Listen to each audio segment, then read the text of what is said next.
Welcome, everyone. We are excited to have everyone here today. And we're excited to have Graham Watkins joining us from Giant Eagle today. Graham is the Executive Vice President of Supply Chain Transformation and Retail Innovation at Giant Eagle. And Giant Eagle has undergone the process to be able to accept SNAP online, which was something that had been done on a pilot basis in various states prior to COVID. And I believe that process got ramped up a little bit more once COVID hit. And Giant Eagle now is making online SNAP available here in Ohio. And Graham's going to share with us a little bit about that process and what it was like, the response, and so on and so forth. Graham, I'm delighted to have you here with us today. And I just want to remind everybody to please type your questions into chat, and we'll go from there. Graham?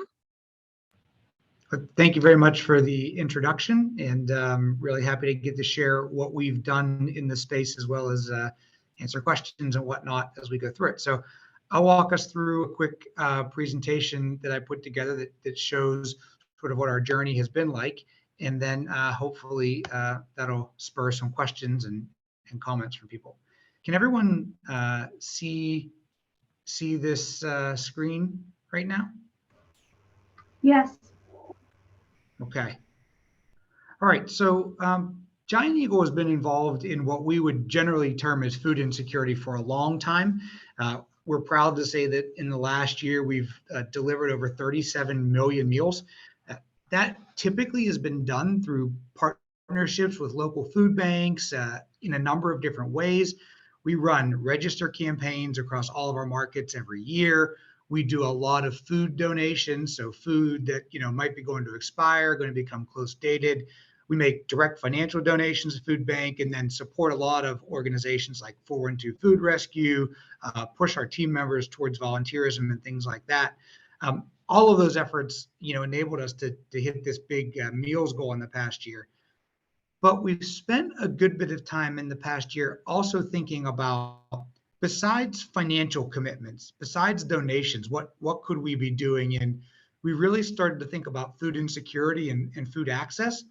And the more we've done that, we've been trying to engage directly with communities to understand what communities need and what they're looking for, as well as try different ideas, ways for us to more directly connect with consumers and more directly meet community needs. One of the things that's been on our radar for a long time is SNAP acceptance online. So we spent a lot of time in the past year and a half really looking at that issue.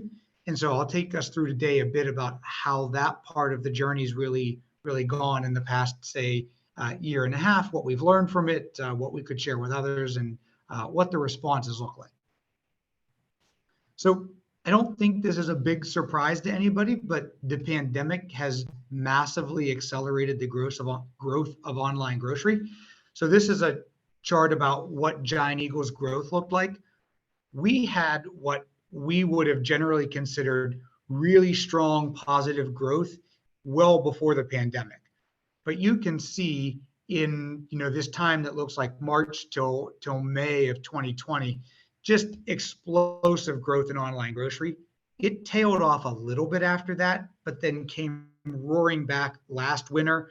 And while the chart doesn't go all the way out to the current day, as the person responsible for that inside of the company, I can tell you that the line is working its way right back up to those top levels like we saw last winter. So online grocery is a big deal, and it's really here to stay for the foreseeable future. Unfortunately, what we knew before the pandemic and really became even more clear at the beginning of the pandemic was that online really wasn't available to all customers. And that's because we couldn't take online SNAP, and most retailers could not take SNAP online. And so as a result, there was a massive shift in the way groceries were being purchased, but the vast majority of customers who use SNAP weren't able to take advantage of that service. We knew that created an inequity for our guests, and it was something we were very interested in seeing change. In fact, this had actually been a key part of policy agenda for us even prior to the pandemic, again, because we recognized that this was an area that we felt was going to be really important for the long term. But so as we saw growth in this area, we were interested to be able to do more if we could. And so that began the journey for us that has taken us essentially the last 14 months. So we were interested in it, as I mentioned, before the pandemic, but in May of 2020, we officially got the opportunity to get enrolled in the process as the USDA was making new guidance available. So at that point, we started following the process to get approved to offer SNAP online. And that turned out to be a relatively complicated process. So for those who are not deeply connected to what this means, there are a number of different things that need to happen in order for someone to take SNAP online. It requires the retailer, of course, so that was us. You need the USDA or portions of it, like FNS. You need the various states that you operate in. You need payment processors. So for us, that was one payment processor, but there are actually other payment processors involved in online SNAP. So you need them involved as well. And then you need your internal teams. So there's a huge technology component that needs to be dealt with. There's finance components, marketing components, and operation components. And so if you look for a second at the screens that are on the right, of the screenshots I took, those are simple examples of me with my curbside order that I took the other day, where I'm got some items in the basket, some things I want to buy. You know, it indicates, if you look under payment method, that you can pay online now with credit or with EBT. When you hit continue to payment, you move into the payment screen and you get a simple screen that shows you how you can use SNAP. You have a card number and a PIN. You can check your SNAP balance, et cetera, and it gives you a whole set of details about what happens, you know, when you use SNAP to pay. It works exactly the same for us as it would work if you were in our grocery store. So you can have both SNAP eligible and non-SNAP eligible items in your basket. If you have multiple items in your basket, some that are SNAP eligible and some that aren't, then you would have to use two different forms of payment, SNAP and a second tender type. If you want to use things like delivery, we can offer that just as well as we can offer a pickup. Again, that requires two different forms of payment, your SNAP payment to cover the cost of the groceries, and then a different form of online payment in order to cover the delivery fee. But otherwise, it's fairly simple. However, it turns out that it's not nearly as simple as those two screens that you see online here. And that's because the number of people involved. So I'll talk a little bit about our timeline and then a little bit about our results. And when we think about the timeline, we really went live for the first time in the state of Ohio in July of 21. We started in May of 2020. So that's 14 months from the start of the project. At the beginning of the project, if you had asked me how long it was going to take us, I would have said we could do it in 6 months. So I was wrong by 8 months. The team worked hard for every one of those months, and we really thought along the way that we would really move at that pace. But we learned a lot of lessons, and happy to share a number of them with you. The first, as I talked about in the prior slide, there are a lot of parties involved, and it really creates an opportunity for people to not be clear in our communication with each other. I don't mean that in any way as a blame at anyone in particular. We were just as much a part of that as anyone, but we were working on something we had never done before. So were many of the people involved. And so as a result, there were a lot of times when we thought we would move quickly, and we did, only to find out later we needed to go back and take a second step. And so those things ate up a lot of time throughout the course of the work. The second part, which is really tied to that first part, is that the process is really interdependent. So we would need to do things, and others, have faced the same hurdles. You have payment processors that we had not worked with in the past that others had not worked with in the past either, or that a state government had not worked with in the past. And so there's a lot of certifications required. One of the things that we learned is that there was a certification for the people that process the online SNAP. There was certification for that payment processor with our traditional payment processor. There was certification for us with each of those payment processors. There was certification for us with the respective states that we were working with, as well as FNS or the USDA. Each one of those steps takes time, and a misstep along the way there really backs up the plan. It was important for us to understand that. And what I would tell people who are going to go through the process going forward is the timeline is more important than you realize it is. That I've done a lot of project management over the years on a lot of big projects, but this one really demonstrated the importance of understanding how the interdependencies work together. Because if we would have a miss in a timeline with our certification, then we also would have a realization that that was going to cascade now into other people and their timeline. So those things along the way were causing a lot of time to get lost in the process. The other thing I would say is everybody involved, and I think I mentioned this a little bit, was new to the process. So for the payment processors, they hadn't worked with us, they hadn't worked with each other, and that just created another opportunity for things to take more time than everybody estimated. The last thing I'll say on that is it was really important for us to pay close attention to the standards. One of the things we learned is that we would talk to people early in the process about the way we wanted to follow certain details. And the process is pretty strict. We have to show certain information at certain points. The way you show that information is a requirement to be able to process online. In some cases, we needed to get approval from independent retailers that we work with so that we would be allowed to take SNAP and process on their behalf. And so even though we do that in the brick and mortar today, it was different when we were doing it online. So there were a lot of places where the new standards caused us to need to go back and double check the way we were doing things, work with different people, et cetera. The other thing we learned is that there were times when we had to go through testing and certification. And because we were testing with different people, we would get different results. So we would have a conversation with someone sometimes months before about the way we wanted to process something, and we would get agreement, we would document that. And then later we would hear, well, that's not exactly the way we interpret that standard. You need to do it a different way. We would show the documentation, but in the end, what matters was that we got certified. We were able to meet all those standards, but in some cases we had to go back and rework things that we thought we had a different plan for earlier on in the process. And so while it ultimately worked, those details were pretty important.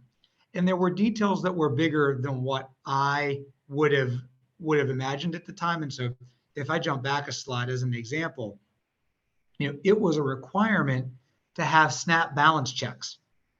As I was thinking about it as a retailer, it wasn't important for me necessarily to have a SNAP balance check, but it was important for the SNAP guidelines that we had it.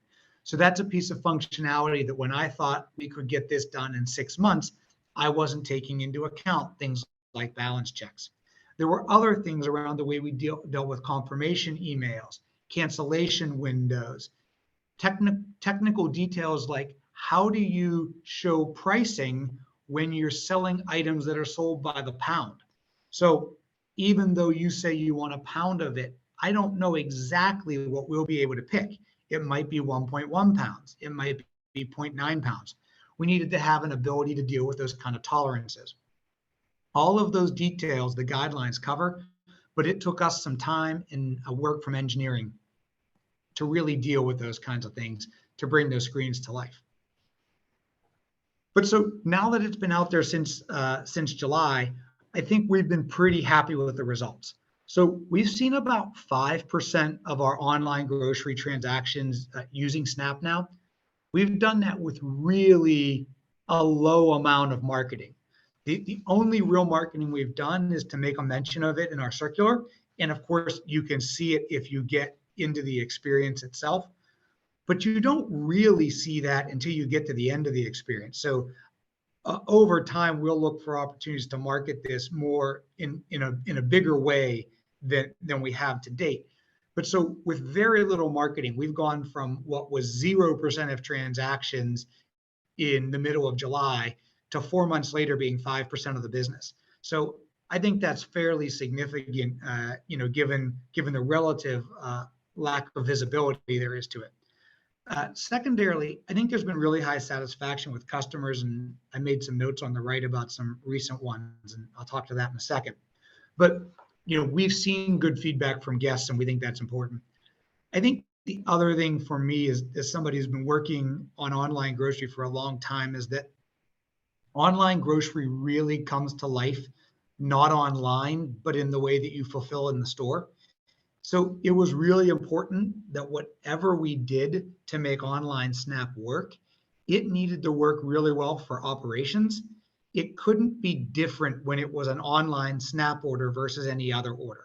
From an operator's perspective, all the orders need to work the same way. We need to be able to treat the guest the same way. The guest needs to see the service exactly the same way. And so really getting deeply integrated into operations, we think was really important for us to be able to execute the service well. And we think we were able to do that. I think the feedback from operations has been really strong. And I think that's partly why we've seen both good guest satisfaction as well as a relatively good uptake. So, on the right-hand side, I referenced some customer feedback we've gotten. We run a customer survey every week. It's not SNAP specific. It's just general to our curbside pickup and delivery business, where we offer guests the opportunity to tell us how we're doing. We're proud of the fact that we get really good results there. We do not ask any questions relative to SNAP, but every week we get verbatim feedback where people write in the notes, write in the extra margin or extra parts about SNAP. So it comes up every week, and I take a lot of pride in that. So I put a couple in here. I'm going to read a little bit of the last one on the list because I really think it speaks to where I began with, which is that not offering SNAP online, we know, creates a barrier to access for people. So when you read this, that last one says, "This is the first time using curbside pickup. Very convenient and very satisfied with the experience. We have an EBT card and never used the service before because of that. Very happy that you accept this form of payment through the Curbside Express." And then it goes on to talk about the person's situation and why it was important for them to be able to use SNAP online. But when I think about the technical team and moments when they would get frustrated because we had to go back and do something over, or a timeline was going to be missed, or I had to put marketing on hold and then ask marketing to hurry up, and go forward again. I take myself and I take the team back to, but think about the impact we made for this guest who didn't want to put herself and her spouse at risk, who did need to use SNAP as a way to pay. And through the work of the team and the work of, frankly, a whole bunch of people outside of Giant Eagle, from the USDA to the different payment processors to the states, we were able to bring that opportunity to life. And so I'm excited that I get to work on curbside every day, but I also get to work on food insecurity as a bit of a passion project within the company. And so this really gets to sit at the heart of both of those. And, when I read that comment, it really makes me feel good about what we were able to do. And I like to think we're making a real difference, at least for some households, by being able to offer this as a new way to get groceries. And it's something we'll look to expand a lot more as we go forward. So I'll stop sharing there and happy to take any questions anyone has. Thank you, Graham. I really appreciate you sharing this information. I just want to suggest to folks, please type your questions in the chat box so we can get to them. I do have a couple of questions just to get that ball rolling. Just to clarify, what was the process SNAP guests needed to use prior to being able to do online? I know some area farmers markets were able to allow SNAP customers to go through a transaction and then pay on site. Is that a similar way that Giant Eagle did it, or did they have to do their entire shopping trip in store? Yes, that's a good question. It's funny, I actually forget about that, but it's only about a year and a half ago. So depending on the store, we rolled out a series of different options. The most basic thing that we'd moved to is we had created a really simple checkbox and checkout that basically said, I want to pay with EBT. And then what we would do is we would not they still had to put in some other form of payment. We would not process their payment intentionally, even when we finished their order. And then we would know in the earliest days, what we would then do is when the guest would get there, they'd have to call and we'd have to say, please come into the store. And they'd have to come into the store and then we could check them out using their benefits on a regular terminal inside the store. We got slightly more sophisticated after that, and we bought specialized handhelds that we could take out into the parking lot that we would be able to use in the parking lot so that guests could then pay in the parking lot without needing to come into the store, which was more convenient, but not that convenient. And when I speak about operations, it really relied on operations when they were doing an order to see that checkbox was checked and not to charge a credit card or a debit card. And when there were, then we ended up in a lot of processes around refunds and things like that. So as an example of not working well for operations, we could do it, but it didn't work well. And frankly, we made a lot of mistakes and it was not a great experience for guests, I think. So it was possible, but it was complicated for everybody involved. And you did mention that you have about 5% of your online purchases are now SNAP guests. Is that roughly equivalent to your overall store purchases? Would you say that it mirrors your in-store breakdown in terms of SNAP guest percentage? No, it's big relative to how little to being nothing, just a few months ago. But I would say we're well above 10% of transactions in our brick and mortar stores right now, and we're certainly lower than that online. I do think that it's probably not it's not known yet to everybody that we take online SNAP. I think, frankly, that's not probably true of just Giant Eagle. I think that's true in general, is that SNAP online is not necessarily a known thing. I think also, depending on the retailer that you work with and how they service the guest, there are sometimes other fees involved in curbside pickup as well as delivery services, and those fees I think would generally not be covered by SNAP. So depending on whether it's delivery, whether it's pickup, whether there's surcharges or price increases, that's different across all the different retailers out there. And so I suspect that without everybody being clear about those details, it'll probably take a little while before people, get SNAP online as high as SNAP is in store. I have another question before we get to some of the chat box, question, but how many locations are you able to do on online SNAP with? And I'm assuming, given the level of complexity of this process from what you shared, that all of those stores are using the exact same process, the same platform, and so on and so forth. But how many stores are you working with right now that do this online?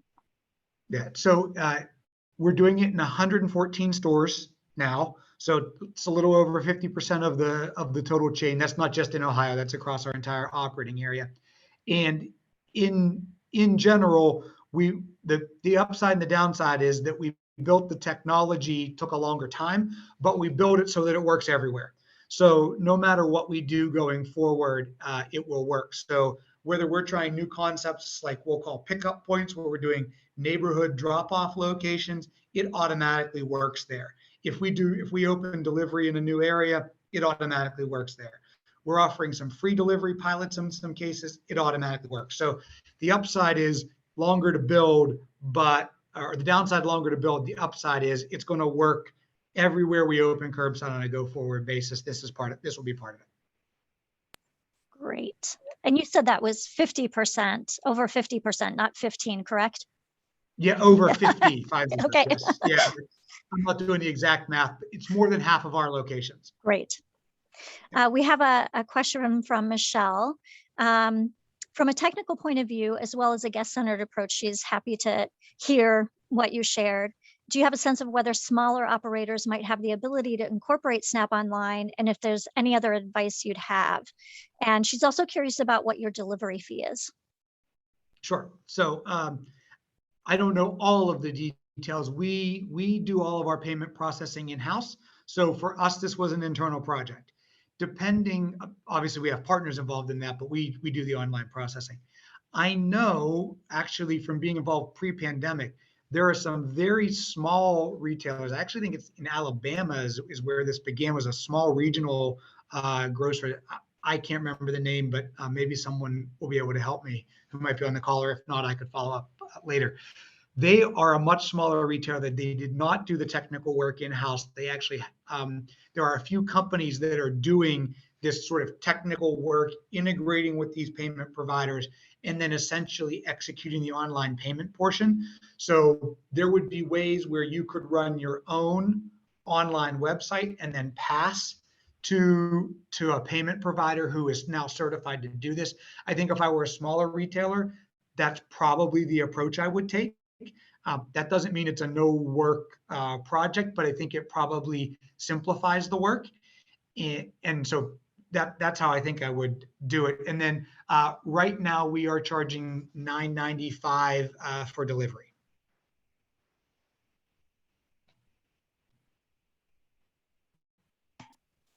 Lauren states, you mentioned the current online SNAP sales are at 5%. Do you have any plans to launch any marketing? And if so, do you know what it would look like? For example, do you see this being an in-person or on social media? They're interested in marketing efforts that resonate with SNAP populations. Yeah. Frankly, I think we're interested in marketing efforts that resonate with SNAP populations. So I'll share what we're thinking about, but I'll be open to a discussion on that. We have, for the most part right now, made this a regular part of what's in our circular. I think there's other people in the industry, other retailers who are offering the service. You'd see them doing the same thing. So we've made it really more a part of this. Yeah, thank you. Right to market. Somebody I see that posted in the chat. That's right. That's what I was thinking of. We've just been making a note every time we advertise curbside in the circular, which is pretty regularly. We make a note now accepting SNAP payment or now accepting EBT payments. We do that because we know the circular hits a lot of households. We know that it's read by a high number of our customers, and we think it does resonate with a group of people who we think would be interested in knowing this. So we've done it that way. I think you'll see us do a lot more, frankly, in digital channels. I don't know whether that'd be social specifically. I think more like if someone were doing more like keyword stuff like SNAP online grocery, pay with SNAP online, et cetera. I think you'll see us doing a lot more of those kinds of things because one of our hypotheses is that's where people are going to get information about, where can I shop online with SNAP, who accepts SNAP, et cetera. We would tend to look at it that way. We have not looked at it doing a lot in store right now. We've been a little bit sensitive to whether or not that's a message that we think makes sense in store. So we have for the most part not done it that way yet.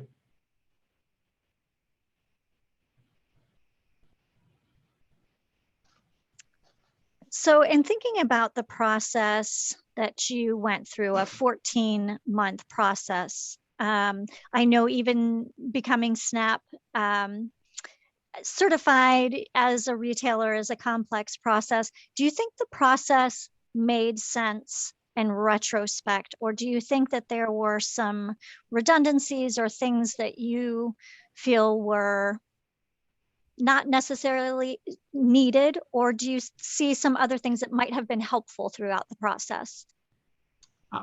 Well, I would say that for the most part, what I think I learned was that we were early in the process and that there were probably kinks to be worked out that because we were relatively early in the process, we felt the impact of.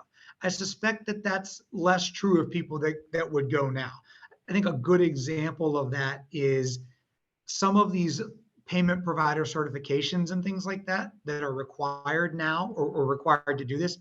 Those were required whether we were the first or somebody else was the first to offer it, but they're also one-time steps.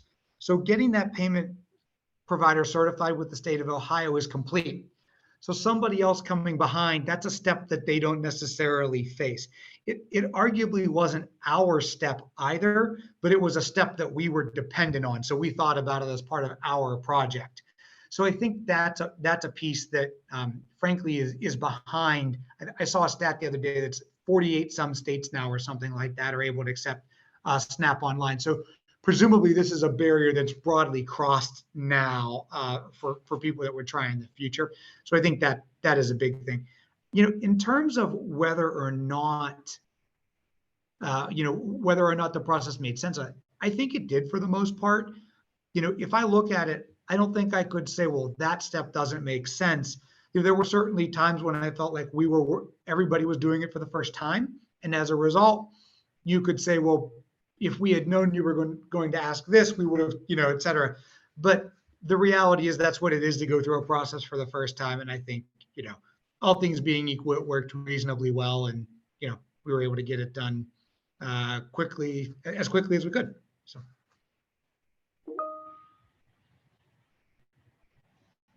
What advice would you give to other retailers that are thinking about going through this process, whether they're fellow larger scale retailers or just smaller entities? I know you mentioned for the smaller entities, maybe outsourcing some of that payment processing steps and that certification step, but what other advice would you give people as they start thinking about being able to serve their SNAP customers in this way? I would say I maybe two things. One is I think there's a big opportunity and a growing opportunity. So frankly, I think over time, more and more people will want to use SNAP online. And just like the online grocery was in existence for a long time before it took off, I think online SNAP will take far less time to take off, but I think it's still relatively in its infancy. So if someone was debating whether or not they thought it was worth it, my opinion would be I think it is. The other thing I would say is just be mindful that I don't think this is news, but like all technical projects, there will be barriers.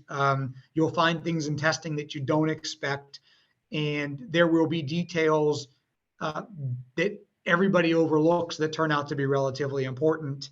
And all of that really just goes to time. So I just think it's important to set everybody's expectations that it's not a snap your fingers kind of project. It's a real effort, but also a pretty worthwhile one, but it will take some time. This is maybe slightly, it's not fully centered on SNAP, but on all of the different nutrition programs that we have, with WIC and whatnot. Having gone through this technology process, do you ever foresee a time when all of those programs and processes can be integrated? Do you think that having gone through this process to do online SNAP impacts the ease of being able to integrate programs like that in the future? Or do you think it's completely different? Well, from a technical lift perspective, I'm not sure that having done this one makes any of the current or any of the current ones moving online any harder or easier, because the rules and regulations, at least in current state, are often very different. But I do think this will change the viewpoints a lot about the importance of online acceptance of, essentially different ways to pay for groceries. And so I do think that what will happen from this is that there will be a huge body of data and evidence now about the interest in online grocery for SNAP customers now that they have the option to do it this way. I think in the absence of data, you're always speculating as to what the level of interest or what the demand is.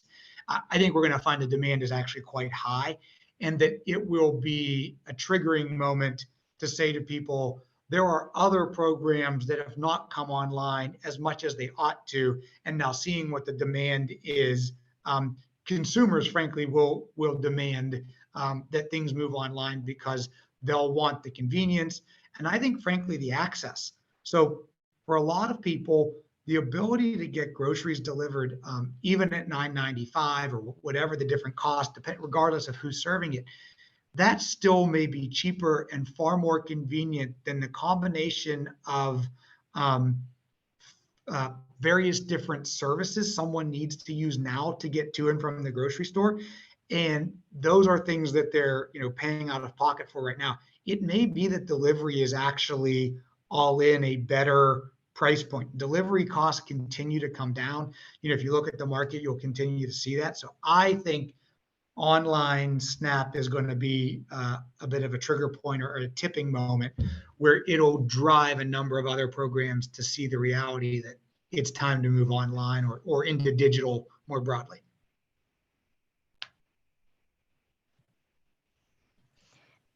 So we were lucky enough to be joined this morning in the plenary by Representative Marcy Kaptur, who we actually posed a question to about integrating all these various programs that a lot of our customers have to navigate now. So it's really great to hear that you think that the online SNAP technology can potentially help break down some barriers there with data.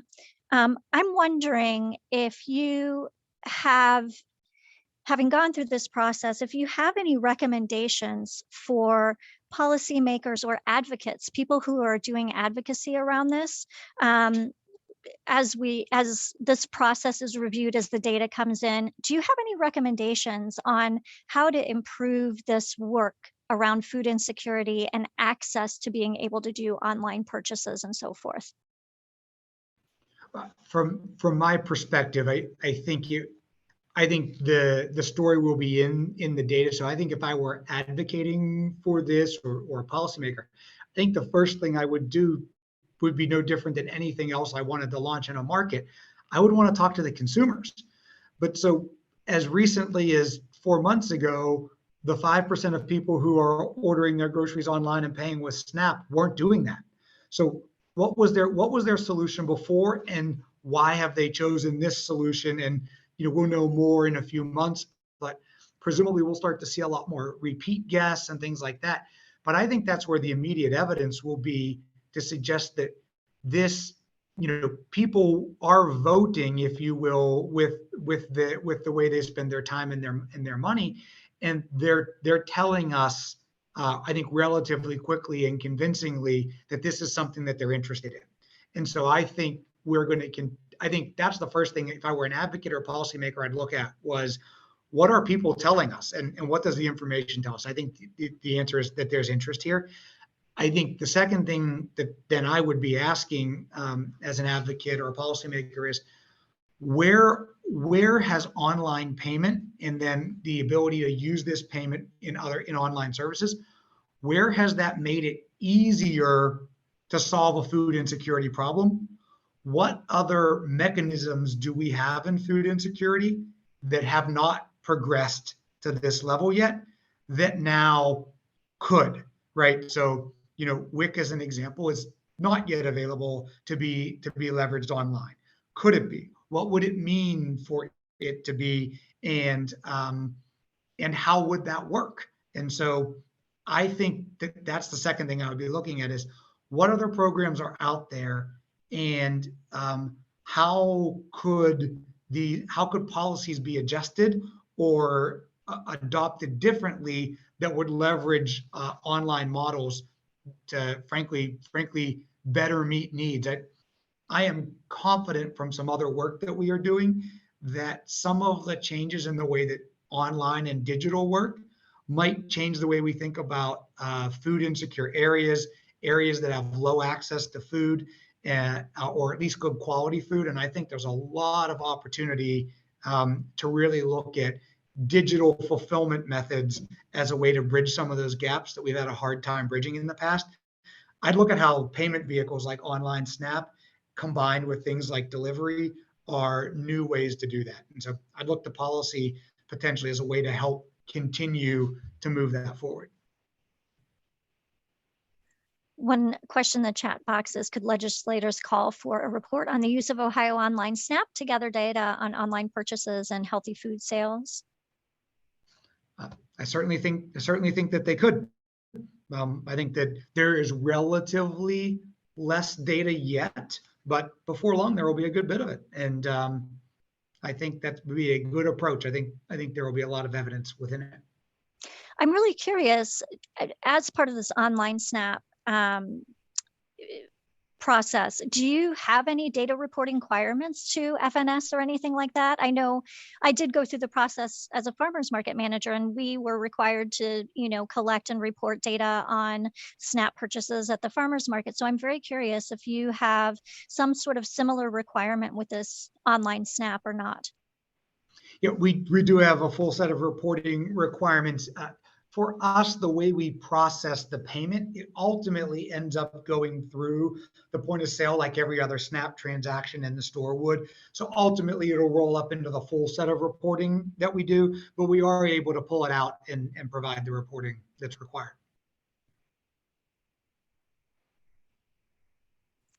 I don't know if you'd be willing to share this on this platform, but we had a rather specific question about whether or not you worked with FireServe for PIN entry.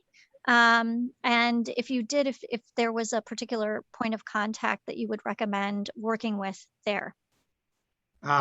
So we worked with FIS, who we call them WorldPay or Vantif, who is our payment processor, and a company called Conduit, because they were the processor for online SNAP, and that they all had to get certified to work together.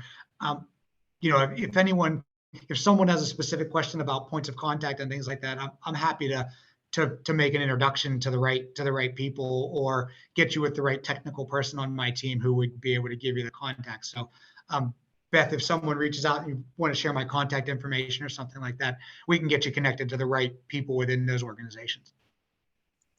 Great. That's really great to know. Thanks, Graham. I really appreciate that. Does anybody else have any other questions?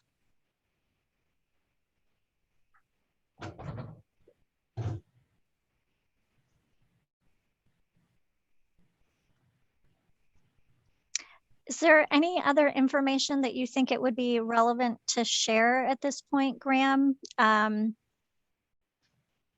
was trying to think if there was kind of a follow-up to that, but what else do you think is relevant to share here?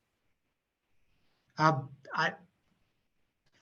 think we've probably covered the vast majority of it, at least in current state. I think I would just say I think we're at the beginning of this, and that there's a lot more to come. And I think that that last thought that I made about there are places that have been food insecure for a long time, neighborhoods that just don't have the right access, and I think there's a lot of upside in the ability to leverage some of the emerging trends in online to better service markets like that. I think things like online payment vehicles like SNAP are only going to start to really drive those things forward. So I think that's probably the thought that I would leave with is I think we're at the beginning of some really material changes, not the end. I am going to ask another follow-up question. Mm-hmm. In your presentation, you listed some of the other projects that you're working on related to food insecurity and food access. And one of them was listed as community-based pickup points. Would you be able to share just briefly what that looks like? Sure, I'll share what we've done, and we're continuing to work at this. The model's certainly far from optimal yet, but we began some time ago, actually, in a very rural market outside of Erie, essentially Erie, Pennsylvania, where someone had contacted us and said that they didn't have a grocery store. The nearest one was 30 some miles away. Would we deliver groceries to the community? And so we partnered with a volunteer agency in the town. And then what we do is we created a couple times a week option where people could order their groceries online, sort of up till Monday night, and then we would come and deliver them on Tuesday morning. And then we had another one for Saturdays. And at the height of the pandemic, we'd actually added a third day of the week, just sort of based on demand. We're back to we actually pulled back just to one day a week. That's what the community needs, and sort of so meeting their needs in that respect. Since then, we've opened 3 more in areas in Pittsburgh that are been long time food insecure with real access challenges, no real grocery store in the neighborhood. We've been offering this for several months now. It's still in its early days, and I'll say that I don't think we've really hit right on the right note yet. We've started to see a little bit of uptake, more than we originally had, which we certainly think is a positive, but it's a different model. So, we're not sure that people, are completely convinced yet, but we think there's something there. We think it's a way to put groceries right in the middle of the neighborhood, right? So you don't have to leave your neighborhood to get groceries with a pickup point. And it could be a community center, it could be a church, it could be another civic organization who has an interest, in sort of partnering with us to provide the service. And we're trying to say, meet them halfway, no fees, no markup, none of that. No different than if you drove up to our store and picked up your groceries. Same thing, except you don't have to get to the store. You just have to get to a place in the neighborhood. So we're looking at that as an option, but we're looking at a number of other ideas as well. I'm not quite ready to talk about it yet, but we've got another plan for the works that we'll launch a little closer to home in Pittsburgh in the coming months. But all of these programs are also slated for communities in Ohio in the near term. We're having some community pickup point conversations now with people in Ohio. So these are things that we're open to expanding, and frankly, always interested in people who are interested. So to the degree that people know of organizations who would be interested in something like this, we're certainly open to having a conversation about that. And then to the point I made earlier, everything we're doing from an online SNAP perspective, we've built it so it works everywhere. So it doesn't matter if it's a pickup point or anything else. Those are things that it all works with online SNAP. So. Those sound a little bit like the old school cooperative models, delivering to a church basement and having the community come in and divvy items up. So it's really interesting. Sometimes we repeat our models in slightly different formats. That's pretty exciting to hear. Yeah. Well, one of the things, just to make this comment, because I've referenced a couple of times that I think digital, frankly, can solve some interesting food insecurity problems. One of the things, though, that we know is that there are still technology barriers, and so that's a big thing that we continue to recognize we're going to need to address over time. Is that you can't just assume that everybody has access to a computer, and frankly, less likely the computer. The phone is, everybody does everything on their phone at this point. But access to a good data plan, access to easy Wi-Fi, those are all barriers. And then every consumer has questions about, when it's online, will they pick the produce as well as I pick the produce, right? That's a question that everybody who's ever done an online order asks at some point, right? And I'll say, clearly a lot of people have said yes to that, but a lot of people still go to the grocery store too. So there's a lot of people that aren't entirely convinced. And I think when you get into pickup points, that question still resonates, right? So who's going to pick my produce? How is my produce getting from the store to the pickup point? How do I know it's going to be good quality when I pick it up from the pickup point? I think all of those questions still resonate with people. So those will be important things to address over time. Agreed. I have heard from a lot of people that they're leery of ordering online because they're very specific in their requirements for produce. So yeah, it definitely resonates. We have no other questions at this point, and so that means we're a few minutes early, but I think we can probably go ahead and wrap up our chat. I'm going to pop the link in here to the afternoon sessions so that folks can join in those. And Graham, I hope you are able to join some of those conversations later today. But I want to say I really appreciate having you here today, the fact that you shared so much knowledge with us this afternoon. I'm really excited to see how this unfolds for Giant Eagle and what else you have in store related to food insecurity work. So thank you so much for being here and sharing your experience. Thank you for having me. I enjoyed it.